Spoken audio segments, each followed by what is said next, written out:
Bonjour, bienvenue sur Allo Finance. Nous allons vous présenter les résultats de Plastic Omnium qui a annoncé aujourd'hui que son bénéfice net avait grimpé de 32% au titre du premier semestre 2011, porté par une forte hausse de son chiffre d'affaires et une bonne gestion des coûts.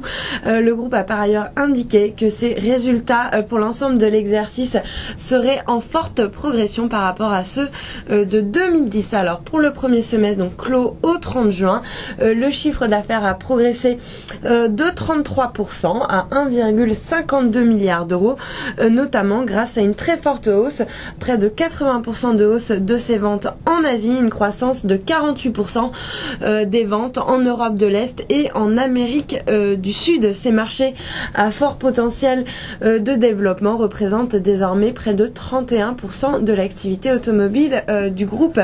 Le bénéfice net a atteint quant à lui 88 millions d'euros contre 66,8 millions d'euros pour la même période en 2010, soit une hausse de 32%. Alors au final, la rentabilité progresse dans les mêmes proportions que le chiffre d'affaires et c'est une hausse assez spectaculaire qui dépasse le seuil des 30%, tandis que l'excédent brut d'exploitation bondit de 39% à 173 millions d'euros, ce qui nous donne une marge opérationnelle à 7,4%, en très légère hausse par rapport au premier semestre 2010 où la marge opérationnelle était de 7,3%. Alors l'amélioration de la marge résulte selon le management de la poursuite de la gestion rigoureuse des coûts associée à une forte hausse des volumes de production, notamment sur ces nouveaux relais de croissance que constituent les pays émergents. Cette belle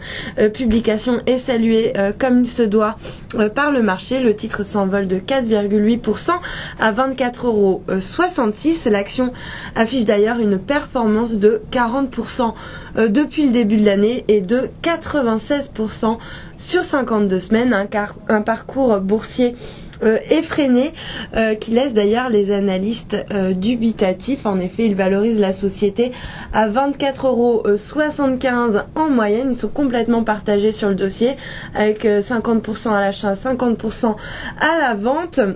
Et un objectif de cours donc qui est au même niveau que le cours actuel. Pourtant, malgré cette envolée spectaculaire du titre, plus 96% tout de même sur 52 semaines, le groupe continue d'avoir une valorisation assez attractive avec un PER de seulement 6 contre 8,2 pour Valeo ou encore 9,5 pour Faurecia.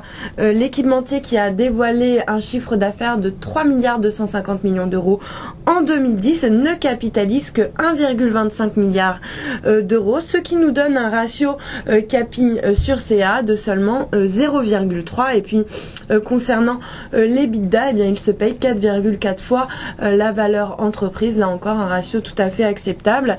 Alors pour terminer, il faut savoir que l'action a touché aujourd'hui son plus haut historique grâce donc à cette belle publication. Alors aujourd'hui, le titre est trop cher et l'upside trop limité pour passer à l'achat malgré les qualités indéniables des résultats et des perspectives de croissance encourageantes. Voilà ce qu'on pouvait dire sur cette publication. À très bientôt sur Allo Finance.